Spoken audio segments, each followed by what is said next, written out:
नमस्कार मेरे प्रिय भ्राता एवं भगिनीगण। मुझे बहुत प्रसन्नता है कि कुछ न कुछ प्रवृत्ति के संबंध में चर्चा करने का मैं सुयोग पाता हूँ और आप लोग इसकी महिमा, इसकी महत्ता, इसकी प्रयोजनीयता को हृदयंगम कर सके, यही मेरे लिए सफलता की बात होगी, यही मेरे प्रयास का वास्तविक पुरस्कार होगा। और आप जानते हैं कि आज समाज चतुर्दिक संकट में फंसा हुआ है और हमारी मान्यता है, मेरी यह सोच है, चिंतन है कि प्रवृत्ति के द्वारा ही इसका समाधान संभव हो सकता है और कोई उपाय नहीं है। तो हम लोग आजीविका के संबंध में चर्चा कर रहे थे और आप जानते हैं आजीविका बहुत महत्वपूर्ण पक्ष है जीवन का, कि हर मनुष्य, हर व्यक्ति किसी न किसी रूप में जीवन धारण करने के लिए कोई न कोई रास्ता अपनाता है। तो हमने कई विधाओं की चर्चा की है, आज मैं इसको शेष ही करना चाहूँगा। वो है जो कला का पक्ष, जिसमें मुख्य रूप से अभिनेताओं पर बात करूँगा मैं कि कला, आप जानते हैं कि कितना महत्वपूर्ण इसका प्रभाव होता है मानव मन पर, मानव जीवन पर। कि अगर एक कलाकार, कला शिल्पी कोई नृत्य किया, गीत गाया, अभिनय किया, तो उसके डायलॉग, उसके मधुर स्वर की बोली, उसके भाव भंगिमाएँ काफ़ी लंबे समय तक उसके मन के भीतर आलोड़न करती रहती हैं। वह उनसे हमेशा प्रभावित होता रहता है। तो इसीलिए जो कला का क्षेत्र है उसमें अगर केवल व्यावसायिकता की मनोवृत्ति है तो फिर वह कला एक भोगवादी संस्कृति की तरफ मनुष्य को ले जाएगी। इसीलिए कला के संबंध में यह कहना आवश्यक है कि कलाविदों पर, जो कलाकार हैं, जो कला के माध्यम से समाज को अपनी प्रतिभा और अपने व्यक्तित्व की विशेषताओं को प्रकट करते हैं, उनके ऊपर सरकार स्वायत्त संस्थाओं के माध्यम से नियंत्रण रखे। यह उनके हाथ में पूरी तरह नहीं छोड़ दिया जा सकता है। और जैसा कि मैं महसूस करता हूँ, आप सब लोगों ने भी अनुभव किया होगा कि जिस तरह से धर्म और धर्म व्यवसाय ये दोनों समाज में हैं, और धर्म व्यवसाय तो धर्म पर आजकल हावी ही है पूरी तरह से, इसलिए वास्तविक धार्मिक व्यक्तियों का दर्शन नहीं होता है। उसी तरह से कला के क्षेत्र में कुछ तो जो असली कलाकार हैं, असली जो कला के मर्मज्ञ हैं, वे हर तरह के अभाव में, परेशानी में रहते हैं। उनको कोई वैसा मान सम्मान नहीं प्राप्त होता है, चाहे वे कितने भी प्रतिभाशाली क्यों नहीं हों। और जो व्यावसायिक मनोवृत्ति के कलाकार हैं, जिसमें विशेष करके अभिनेतागण या अभिनेत्रियां, वे हर तरह का नाम, जश, अर्थ सब कुछ लूट रहे हैं। तो इसीलिए इस व्यवस्था को बनाए रखने के लिए कला को व्यावसायिकता के, कहिए कि आवरण में हमेशा लिप्त रखने के लिए, उसको लिपटे रहने के लिए चारों तरफ से ज़बरदस्त प्रयास चलते रहते हैं। आजकल कई रियलिटी शो होते हैं,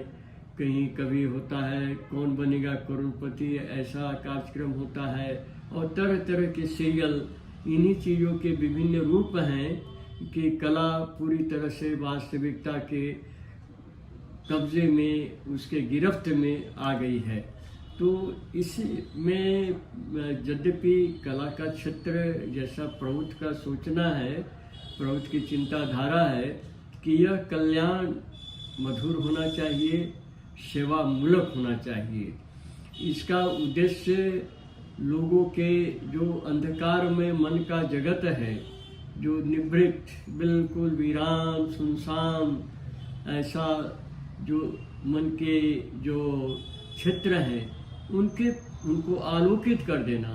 उनके भीतर परम रस का स्वाद पैदा कर देना, यह कलाकार का काम है और वे कर भी सकते हैं। और आप जानते हैं कि बहुत बड़े कलाकार थे तानसेन, जो अकबर के दरबार में रहते थे और अकबर उनके गीतों पर इतनी फिदा रहते थे, इतने उससे वो उसके प्रशंसक थे कि हमेशा कुछ न कुछ दान करते रहते थे, सोना चांदी हीरा जवाहरात।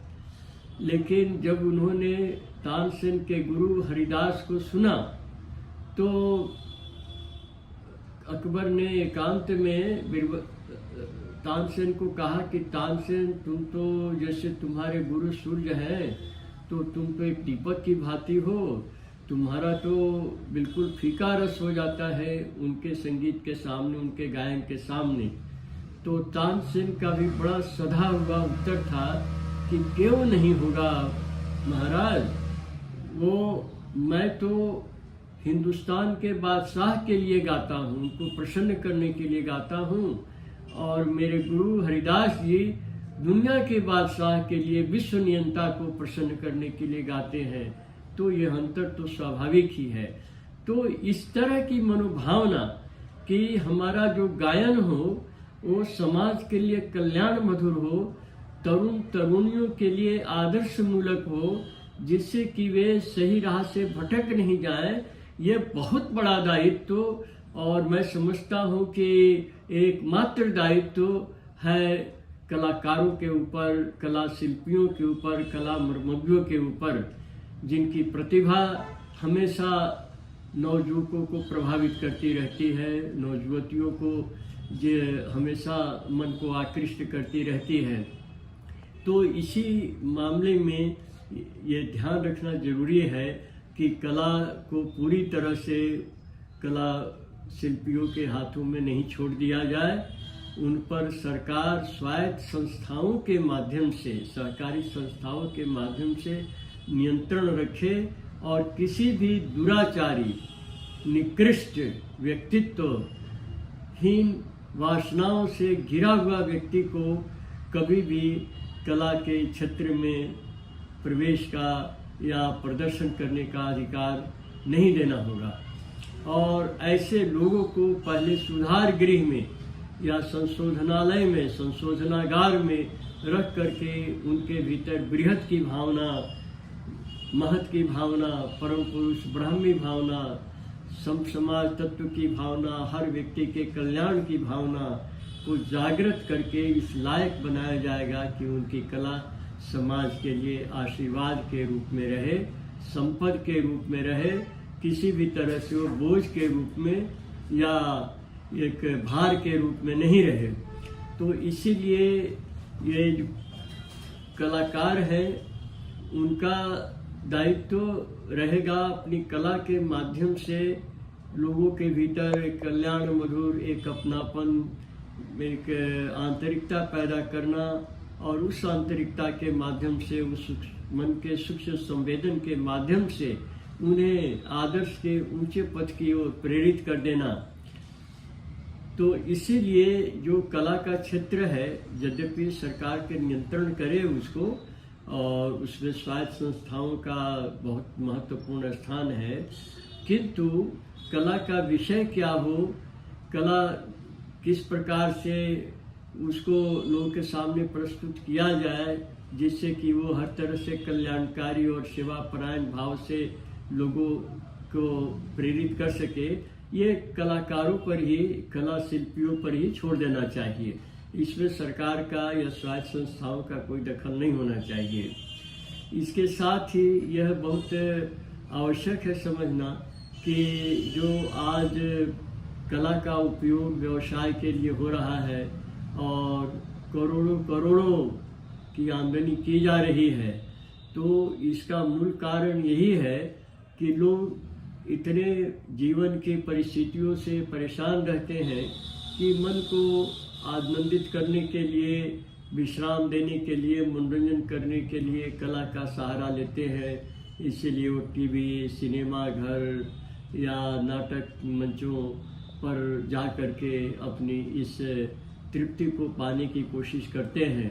तो इसीलिए जो मनुष्य के मन में यह तृप्ति की भावना है, यह तृप्ति की भावना, आनंद की भावना, ये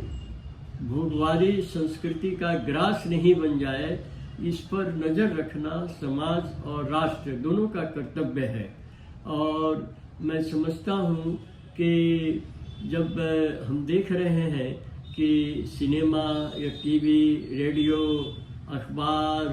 होर्डिंग्स, इस तरह के जो साधन हैं, प्रचार तंत्र हैं, जिसके माध्यम से कला व्यावसायिक रूप ले चुकी है, तो इनका सदुपयोग हो, सदव्यवहार हो, ये चाहे कानून के माध्यम से हो या उसका परिचालन एक संस्थागत नियमों के माध्यम से हो, यह बहुत आवश्यक है। इसीलिए जो जैसा मैं पहले भी कह चुका हूँ कि समाज के सही निर्माण में और व्यक्तित्व के सही उत्थान में जो सबसे बड़ा योगदान है वो दो चीज़ों का है। वो है नेतृत्व और दूसरा नेतृत्व जिन विचारों को लेकर के अपनी कार्यशैली बनाता है, जीवन शैली बनाता है, वे विचार। इसलिए व्यक्तित्व और विचार, नेतृत्व और उसका जीवन दर्शन, ये दो महत्वपूर्ण पक्ष हैं। इसीलिए यह आवश्यक है कि जो भी कलाकार हो, अभिनेता या अभिनेत्रियां हो, वे ऊंचे आदर्श के नहीं हैं तो चाहे उनमें जितनी भी प्रतिभा हो, समाज को और राष्ट्र को उनको कोई भी प्रोत्साहन नहीं देना चाहिए। उनको पहले सुधार गृह में भेज करके, संशोधनागार में भेज करके पहले उनके मन को सही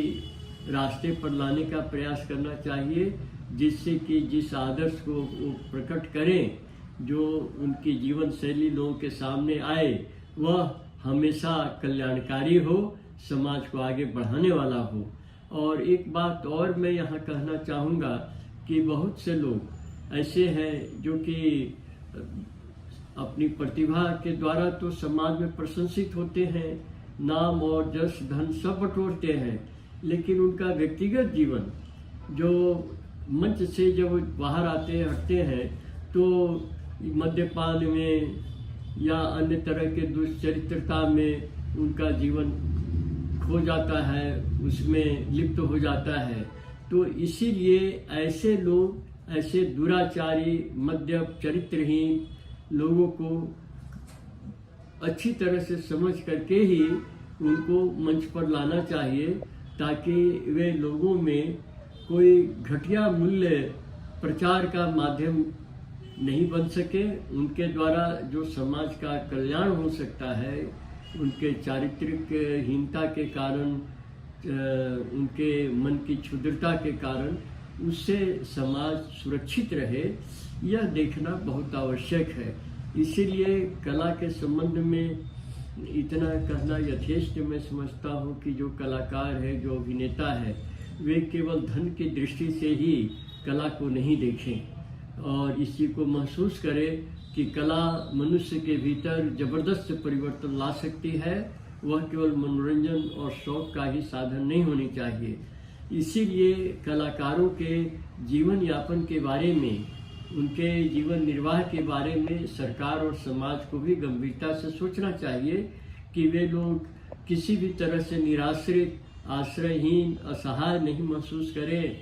और उनकी प्रतिभा, योग्यता के अनुसार, उनकी सामाजिक मर्यादा, सामाजिक उपयोगिता के अनुसार उनको वेतन निर्धारित किया जाए, ताकि वे पूरे मास भर अपने परिवार का सुखमय जीवन, गरिमामय जीवन वो बिता सके। और इसके साथ साथ जो उनके कार्यक्रम से, उनके प्रतिभा के प्रदर्शन से जो आमदनी होती है, उसमें उस आमदनी का एक बड़ा भाग बोनस के रूप में उनको दिया जाए, ताकि उनको प्रोत्साहन भी मिलता रहे। इसीलिए कला सेवा और कल्याण के लिए है। इस आदर्श को बीच में मन में रख करके ही कलाकारों को अपनी प्रतिभा को विकसित करना चाहिए और समाज और शासन को इन लोगों को प्रोत्साहित करना चाहिए, और तब जाकर के कला एक आशीर्वाद के रूप में, वरदान के रूप में हम लोग के साथ हमेशा जुड़ी रहेगी। आज कला का बहुत विध्वंसक रूप सामने आ गया है, जिससे नौजुवतियाँ चरित्रहीनता की तरफ जा रहे हैं, भोगवादी संस्कृति के लपेट में आ रहे हैं। इस धारा को बदलना है, इसको मोड़ना है, इसीलिए प्रौथ इसके लिए संकल्पित है। आप सब लोग प्रौथ का आश्रय लेकर के इस कार्य में अपने को जुटाएं, यह मेरा आपसे निवेदन है। और मेरा प्रयास तो निरंतर जारी ही रहेगा कि जब तक ये व्यवस्था नहीं आ जाती है तब तक मैं चैन नहीं लूँगा। नमस्कार।